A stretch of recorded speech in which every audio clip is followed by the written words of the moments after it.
que es cuando el tipo come corticoides.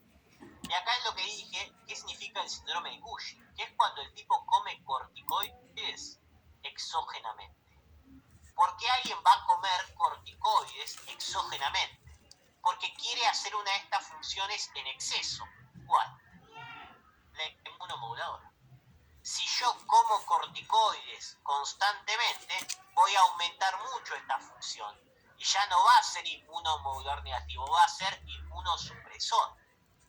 Por lo tanto, a alguien se va a generar un síndrome de Cushing o las reacciones del cortisol en exceso. ¿Por qué? Porque tiene algo que quiere sacar de su sistema inmune. Por ejemplo, una enfermedad autoinmune, donde el sistema inmune se está atacando a sí mismo, o un trasplante que no quiere rechazarlo. Vos querés sacar o inmunosuprimirte, ¿para qué? Para evitar esa respuesta o ese daño a nivel del cuerpo. Por eso, son situaciones específicas donde alguien, las enfermedades reumatoideas o autoinmunes, donde alguien tiene que sacar su respuesta inmune para de esa manera evitar tener un daño mucho mayor. Por lo tanto, si todo esto está aumentado, ¿qué va a pasar? Bueno, a nivel metabólico voy a tener mucha más glucosa que antes, mucha más gluconeo.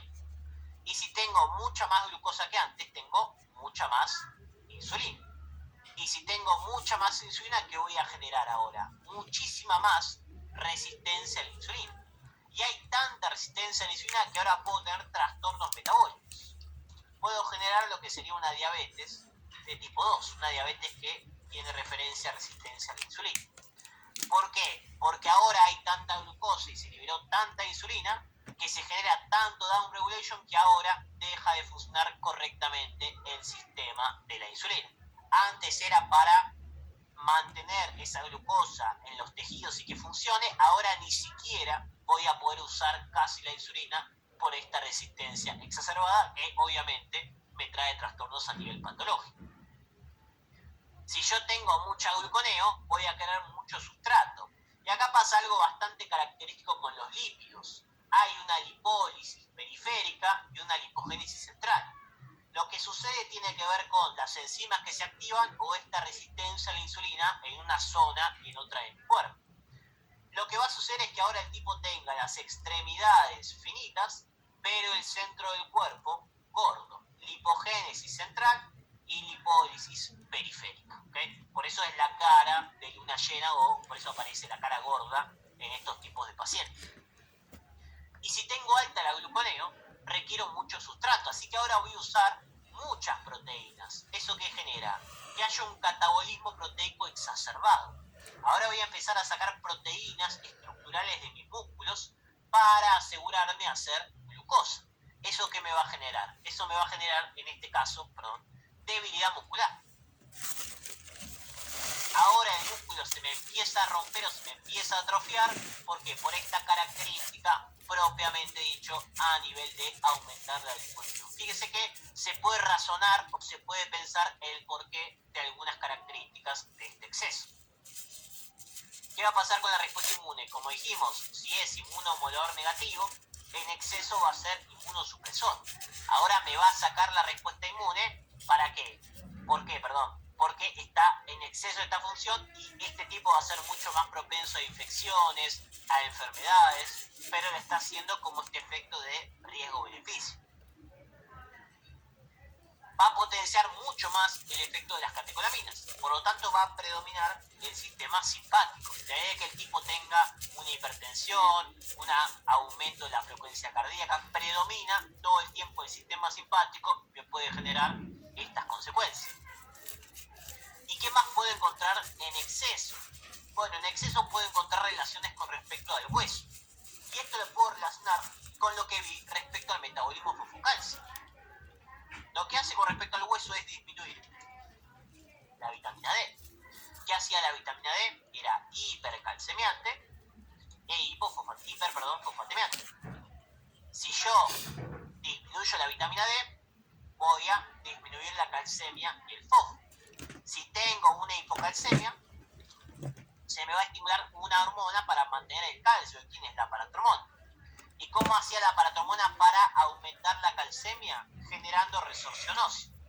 Por lo tanto, va a predominar la paratromona por la baja del calcio al producir la disminución de vitamina D, porque no la puedo absorber a nivel intestinal.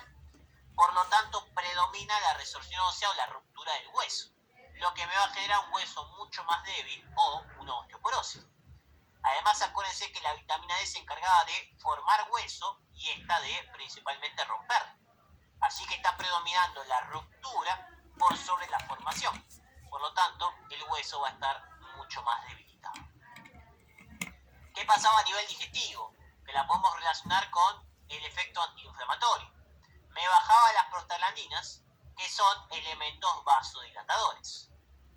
Y a nivel del tubo digestivo yo tenía, vamos a ver bien cuando vemos gastro, una capa, que es la capa vascular o la capa postepitelial, que se encarga de la irrigación de la barrera estomacal que me protege del ácido clorhídrico.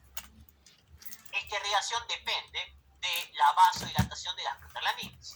Pero si yo saco las prostaglandinas, voy a dejar de vasodilatar, voy a empezar a vasocontraer esta circulación.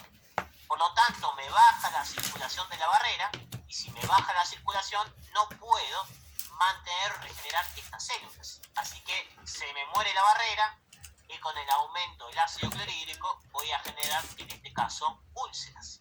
Fíjense cómo se está aplicando el efecto de la baja de las prostaglandinas. Efecto mineralocorticoide débil. El cortisol se podía unir con poca afinidad al receptor de aldosterona, y la función dependía del receptor y no de la hormona. Esto se evitaba fisiológicamente porque tenía una enzima, la 11-beta-HCD, que transformaba el cortisol a cortisona. Pero en exceso se me satura y este cortisol ahora se une al receptor de aldosterona. ¿Qué me va a dar? La función de la aldosterona. ¿Cuál sería? La reabsorción de sodio y la excreción de potasio. De ahí que como está reabsorbiendo sodio y el sodio es osmóticamente activo, me va a generar que me arrastre agua y de esa manera aumente la presión arterial y me genere líquidos en tejidos que no quiero tener o como consecuencia edemas por el exceso en la unión a nivel de sus receptores. Obviamente tengo otras con respecto a los ejes, me baja todos los ejes a nivel sexual, crecimiento y tiroideo, porque quiero priorizar la situación estresante y no crecer, desarrollo sexual o aumento del metabolismo, la disminución de colágeno y fibrina, lo que hace que el tipo tenga la piel mucho más débil, las estrías, la falta de cicatrización, ¿okay? Funciones en exceso para poder aplicar o relacionar. Fíjense que lo que más me importa acá es que sepan el por qué. ¿Por qué es inmunosupresor? ¿Por qué pasa esto en el hueso? ¿Por qué pasa esto a nivel digestivo? ¿Por qué el efecto mineralocorticoide? Si no saber el por qué es medio saber de memoria y en ese caso no nos va a sumar nada. Así que si lo pueden razonar y entender, va a significar que no tengan que estudiarlo tanto, sino poder pensar y aplicar. Por último entramos en la aldosterona, la función que tiene, y acuérdense que dijimos al principio los estímulos: hiperpotasemia, angiotensina 2 y lo que sería el sistema del ACTH. Y la DEA, obviamente, la vamos a ver en el tema de embarazo. Pantallazo principal sobre lo que sería el cortisol, fisiológico y extrafisiológico.